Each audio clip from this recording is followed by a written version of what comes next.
So in Korea, were you wearing a Hawaiian shirt in Korea then? Well, it's funny. I was going to bring some, but my boss was like, those kind of shirts aren't going to be welcomed here. But he meant at work. He didn't mean like on the street. So he was all excited. Like, I can't wait to see you walking around Korea with a Hawaiian shirt. I'm like, I didn't bring any. And he was disappointed. I could tell he was like sad because he's never seen me with a Hawaiian shirt outside the webcam. Yeah. That's how we dress at work now, right? Because this you're in my office right now, right? Right.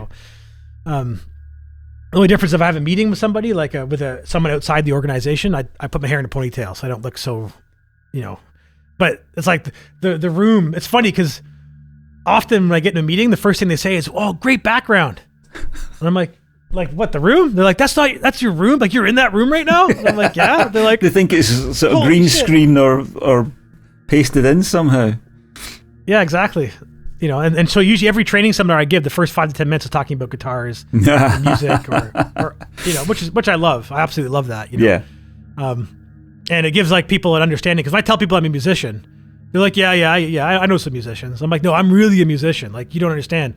If I made enough money making music, you wouldn't even know who I am or you would, but it wouldn't be through this shit. Yeah. But I know you get it. Yeah, well, I get it. Yeah. So, it was like this. I didn't have like I thought people would be stopping me and taking selfies with me and stuff because I was like this big looking guy, but that wasn't going on as much. But there was a lot of stares, that's for sure, and a lot of people looking at me. But it didn't feel different than I feel anywhere else because I get stared at. The whole point is I get stared at everywhere I go, right? So this was no different than what I experienced in a Canadian airport or a Canadian grocery store. But my question, my original question was, were you at 6'1"? You're a lot taller than everybody around about. Is that right? Absolutely. Yeah. I was a good like everybody was up to my shoulder for the most part, including my boss. He's a short guy too. Yeah. So it was like yeah. And so that was I don't know, and even though I'm not like 6'1" doesn't make me exceptionally tall. I'm only a few inches taller than the average, but when I go to concerts, I'm usually taller than everybody that's standing around me. I notice that. Certain artists though, like when I see Tool, everybody's tall at Tool concerts. But I go see like Gary Newman. I was like Gary Newman, it was like being in Asia. Like everybody was like 5 feet tall, which I thought. Wait a minute now. Yeah. What are we saying? What are we saying here? Apparently, short people like Gary Newman, and tall people like Tool. Apparently, yeah. There's got to be a song in there. There has to be a song or something in there, some sort of concept that has to be explored. I think you're right. In a creative way. Wow. Wonder if that's a thing. Why would that be? See, this is the kind of thing that the autistic brain immediately goes to, we've got to find an explanation for that. This is a clue to the nature of reality. Certain music determines the height of the audience. Well, those are the only two examples I've ever really noticed. Like any other concerts, I notice more demographics based off of like the way they dress and their ages more than their heights. Yeah. But Gary Newman, people were noticeably short. Like it was, because I'm like, Is Gary Newman short? I think he's a small guy. Yeah, I think that explains it. Then he makes short music. Maybe. Well, it's funny because Tool, everybody in Tool except for the singer is tall. Like every member of Tool is over 6 feet tall except for Maynard. Maynard's tall music, short music, fat music, thin music. Maybe red-haired music. That we could be onto something here. There we go. So I have to market towards. I have to take my music to Weight Watchers and stuff, and go to the. You have to find your physical demographic. What we've been doing wrong is we've been looking for the spiritual demographic, but what we should be doing is looking for the physical demographic of people who would like the strange kind of music that we make. There you go. It's probably I don't know, short people with, I don't know. They need to try and work it out. Anyway, so you're wandering around Korea on your. This is the Sunday then before you start your. Yeah, go to work. Before you go to work. Yeah. So yeah, we were in the morning. We spent it in this Wangjang market, which was like this underground market. Like literally, like it goes down and you're like under buildings and stuff, and it's just snaking around, and it just goes on for miles and miles in every direction, like an underground octopus with unlimited tentacles. And it would like every time you think you're getting to the end of something, you go up like a little flight of stairs and turn a corner, and all of a sudden you're in a different market. And what kind of things are down there? Is it just everything? Yeah, everything from grocery stores to like live food markets to I couldn't help but think about Wuhan as I'm walking around going, this is the kind of place they're talking about where they think they claim COVID started, you know. And, the wet market, they call it, don't they? Yeah. Well, this was like, there's all these live animals being eaten and stuff. And it was a, you know, but, and then I'm going to, then you go into a place where they're selling counterfeit, you know, like cologne and perfume and Gucci bags and Nike shoes. And then you're in a place where they're selling, like I bought Mackenzie some counterfeit Pikachu pajamas, you know, and we were, you know, like everything was there. They had like this one guy was making Bluetooth speakers out of old suitcases, like those old like leather suitcases with like the brass latches on them and everything. That he'd hollow out the sides and put like nice speakers, like tweeters, woofers, mid ranges, and inside the suitcase there'd be like 20 pounds of transformers and different hardware to run them with. Wow. You know, and with controls, and it'd like be like $200 or $300 for the suitcase speaker, you know. Yeah. And did you see any guitars or music shops or anything like that while you were there? I didn't actually see any music shops at all. You know, not one. Now I don't know if I just was in the wrong part of town. Like I'm sure there's music shops in Seoul, but like Seoul's a big city, you know, and I only got to see like a small portion of it. Sure. And my boss was in charge of where we were going because he planned out our little day excursion. And he just liked the shop. So we spent most of our time in malls and most of our time in places like, you know, like we went to the Lotte Tower, which I sent you a picture of me, like a selfie of me standing in front of one of the world's tallest buildings, right? It's like, I forget how many, like 500 meters or whatever it was, or however tall this building was. And, you know, and like, that's what he's into, right? Like we found ourselves in the middle of a Nintendo competition. These guys were playing Mario Kart for like a Mario Kart Olympics. All these kids, you know, lining up to play, you know, and there was like, and we saw like I don't know if I sent you the picture of there was like this big inflatable in the river. It was like this giant inflatable thing. It was like Pikachu riding a dragon, and it was like 100 feet tall in the middle of this river going through Seoul. Wow. You know, like they're super serious about Nintendo over there. I was kind of shocked. I thought it was more of a Japanese thing, you know. But what I saw the most of was like fashion stores and barbecue, like barbecue everywhere. Like even in the mall, there was like barbecue joints. And the cool thing about the barbecue, they have these like snorkels, like these like vent hoods that come right over top of like the barbecue, and you like open it up and you hold it right above so you don't get covered in smoke and the room's not full of smoke. Did you ever see the movie Brazil by Terry Gilliam? Yes. Now how did it had an absurd like ductwork everywhere? Yeah. That's what the barbecue places look like to me. I had thought about the movie Brazil every time I walked into a barbecue place. But that was Robert De Niro's job in that movie, wasn't it? He was the plumbing guy. He had to deal with all the pipes. Did he not get killed in some horrible way to do with sewage or something like that? He might have, but I think so. But he was also subversive, right? So he wasn't really the plumber. He was pretending to be the plumber. That's right. He was he was subverting the government, trying to help these guys get away with like uncovering the scheme, right? Yeah. Because there was some plumbers there too that were legit, and they would rat on you and get you in trouble for breaking the rules. Whereas he would like, you know, he was bypassing things and making things not work right. Remember, he actually got him in trouble because like, who did this? You're messing with your pipes, remember? But it was Robert De Niro that did it. Yeah. But he did it intentionally because he wanted that guy to get caught, because he wanted him to force him into the inner workings of whatever was happening there. I love that movie so much. And Terry Gilliam, I guess, are you a Monty Python guy? Because he did a couple of Monty Python movies, didn't he? Yeah, I think I used to be when I was a kid more than I am now. I think I see now the sort of, because if you're talking Monty Python, there's different levels of Monty Python, isn't there? There's the Life of Brian kind of level of Monty Python, which is the sort of well-known public face of Monty Python. Then there's the actual shows. Yeah. Which I was at school when those shows were going out, and they were very late at night, so you had to really work to get to see them, you know. Okay. And we loved them. I don't know if you remember. There's a sketch where I can't remember what's going on, but it's Michael Palin's got a hanky on his head, and he's talking like that. Well, the next day, everybody came in with a hanky on their head. Hey, we're all talking to one another like this. All right. And we thought this was hilariously funny. And of course, at that level, the kind of silliness of it all worked when we were kids. But now when I watch it, a lot of it's not very funny. I mean, the parrot sketch and things and the Spanish Inquisition and all that, they're all still funny. But a lot of it, when you see it, like it comes up on YouTube and stuff, and it's like, what is that? Is that I don't know. It just doesn't look as funny now as it used to. So yeah, I know Monty Python really well, but yeah. For me, I never. I only reference it because I thought that might be a way you would know the director well. Because maybe because I'm Canadian, Monty Python never stuck with me. Like my parents love it. My brother likes it. My wife likes it. Yeah, I think I've seen all of Gilliam's films. I've probably seen all of them, including Fear and Loathing in Las Vegas.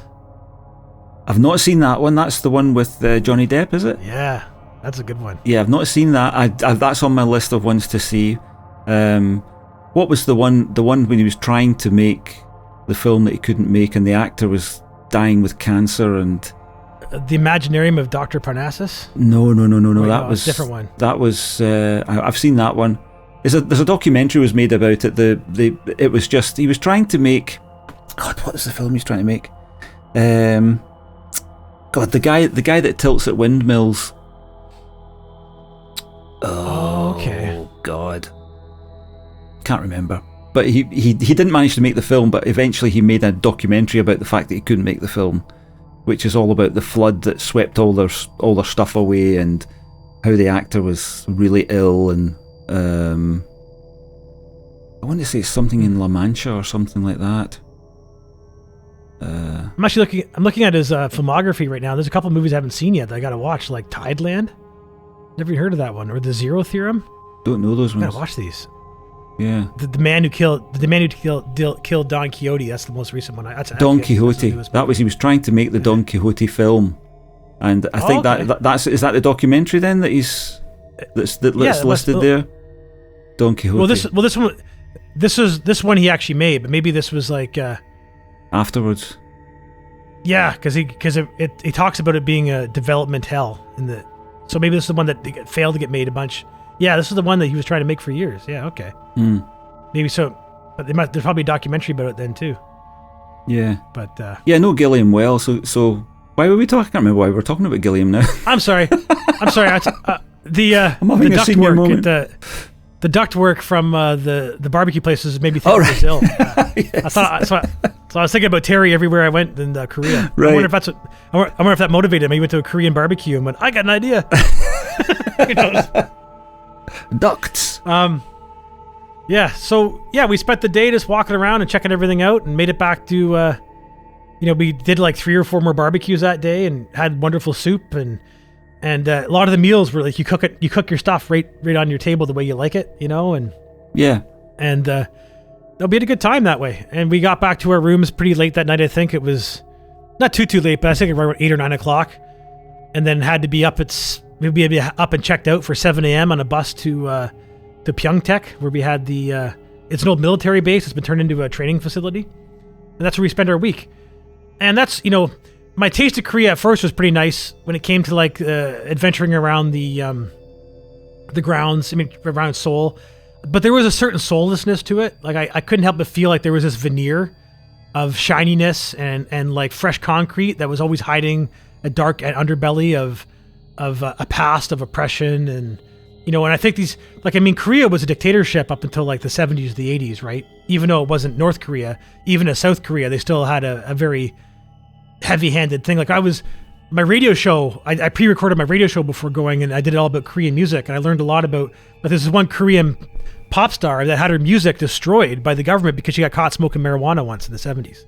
Like they erased her catalog. Like the only recordings you could find are recordings that managed to get out of Korea before they were destroyed. And I played one of her songs on my show. Mm-hmm. But like very oppressive there, right? And like they have no crime there. Like because everything's like, you think CCTV is bad in the UK, you should see it in Korea. Like you can't take a shit without there being a camera on your asshole. Like it's everywhere, and but it's got the highest suicide rate in the world. It does. Like as far as the modern world, like there might be some third world countries that have a higher suicide rate. No, I'm with you. But as far as industrialized first world country, they have the highest suicide rate, and I'm not surprised by it because I felt like. To me, nothing felt like it was easy. Like everything felt like it was like work, drink, work, drink. Like, and the culture is about working till you can't and then drinking till you sleep, and that seems to be like, and it might not be quite that bad, but that felt to me like that was the, what was going on around, and my boss, who's completely like enamored with Korean culture, thought it was great. He's like, you could really feel the culture here. Like, because in Canada, there's this like idea that we don't have culture here because we are such a melting pot and we're a new country by comparison, right? Like Canada's only been Canada for less than 200 years, right? You know, so it's, you know, so like when we take a look, you can go to Scotland, you have buildings that are 5 times as old as our country. True. Know? So like it's, you know, so you guys have like history that goes back longer than, well, our history is more like your history because we have to borrow our culture, you know, which I don't like that idea because the way I think of Canadians is we're outdoors people, right? We got a mix with all sorts of native influences, you know, that if you want to embrace them, I think you should, you know? So like we have our own culture. We just, because it's not old, we just choose to ignore it, you know? And because of that too, like we don't have respect for old buildings. Like it's very common to tear down a 100-year-old building here and put up a new building. Whereas like you don't see that as much in Europe because they have respect for buildings that are old. Maybe not 100 years old, but like a 400-year-old building or an 800-year-old building will get more respect. You know? Maybe I'm wrong. That's the perception. No, that's true. Right? I mean, there's all kinds of preservation orders on buildings in the UK and I imagine throughout Europe as well because things. You know, you value, it's not, you do value your culture, but you value what those buildings represent of the past, you know, so they are protected. But, you know, I lived in a tenement that was built, I guess, when would that be built? That would be built in the 1800s, some point. That's quite common, you know, to be, and you know, just within half a mile, there's one of the oldest buildings in the UK, you know, just sitting there. Nobody lives in it, but it's just sitting there, you know. There you go. Yeah, but it's and the view of I'm a contractor, right? Like I like, you know, so for like I do a lot of my own renovations, and the worst thing to renovate is an old house, like because nothing's decode, nothing. You know, every time you open a wall, you're like, what the fuck is going on back here? Like I did not expect to have to spend an extra $5,000 to deal with what was behind that wall. Whereas if you have a house that was built in the last 30 years, everything is the way it's supposed to be. You know, you open a wall, what you think's going to be back there is back there, and everything you bought's going to fit where it's supposed to fit. You know, so like there's a. For me, I appreciate the constant upgrading because it means that things work better, they work more efficiently. You know, you're not going to deal with draftiness, you're not going to deal with moisture issues, all these different things that come along with old buildings. You know, but I do get the thing there about the culture. But Korea has their culture too. But to me, like the South Korean culture is fairly new too. Like South Korea wasn't what it was until the 50s, right? And they've revolutionized, like they are constantly changing and evolving. That's their thing. It's like always trying to keep a step ahead of everybody, especially China, right? So for a country like that to stay ahead of China, they have to be pretty brutal, you know, because it's, you know, because China is a very brutal country too, right? And that's how, and the brutalism is what makes them cutting edge, you know, so. In terms of brutalism, what you mean is the way they make people work and the way that what they expect from ordinary people. Yeah, like work-life balance, happiness not being a concern, mental health not being a concern. So Seoul, I also don't know, Seoul or Seoul. Do you say Seoul? Is that how you say it? Seoul. Like, so Seoul is like if I was to take you to Glasgow, it's called the Deer Green City or the Deer Green Place because the Glasgow always had built into it, you know, parks and, you know, walkways along the canals and rivers and things like that. Was that present in Seoul? Were there parks and nice places and people hanging out, or? There was a little bit of that, yeah. Like where we were staying in Magok, which is like a suburb of Seoul. We were in the botanical garden, like so there was like a little lake, some pathways. Everything was man-made, you could tell. And they have a big river that goes right through Seoul, right? So Seoul is split in half by this big giant river. So, you know, so there's a lot of like nature spattered about, but not like what I would see in Toronto. And I don't know how Toronto would compare to Glasgow. Like New York City has Central Park, which is like magnificent compared to anything I saw in Seoul. Right. You know, but like I didn't study a map too much and because it's such a big city, I didn't get to see as much as I'd like to see. So I'm gonna take a quick look here for a second here and see if there's anything that pops out at me. But I'm sure they have some stuff. But I mean, like it's a small island with a huge population, right? So I think their focus is more on density, I think, and high-rise buildings than it is about keeping green space. Now, I mean, there's lots of outside of Seoul, like there's lots of green space. Like, I mean, when I say it's concrete from, shore to shore, I'm being a little facetious. But the towns are very dense, But like looking here right now, there's a place called north of the side, like right by the North Seoul Tower. There's a place called Namsan Park, and it looks absolutely enormous. Like it could be bigger. It could be bigger than Central Park, And there's another park here I'm looking at too. It's even bigger on the south side called the Seoul. It's a cemetery. Okay, so the cemetery is huge. And but Seoul's a big, giant. Like it's a giant city. Like it's on par with Tokyo or. Yeah, sure. Yeah, of course. Yeah. I don't know how it would compare to say to London. I imagine London's probably a giant sprawling city itself. Yeah, London's enormous. Yeah, with many parks. Yeah. Yeah. So they do have some respect for the green space. I just didn't see much of it when I was there, But that's why I wanted to look. I want to speak out of turn because I don't want to insult anybody. They'd be like, "What are you talking about?" It's just your impressions of it, isn't it? I mean, it's just you could only see what you could see. I mean, yeah. Exactly. And the botanical gardens, I'm looking at them right now. They're a little smaller compared to the rest of the stuff that we're looking at, but it was nice though. Like I said, there was nice parts about it. The food was nice. The food and services were a lot cheaper, but I guess like housing and whatnot. Like we were looking up, it cost about $4,000 American to live in Seoul. Apparently, that's what it costs to live in Seoul is $4,000 a month, which is quite expensive, I would say.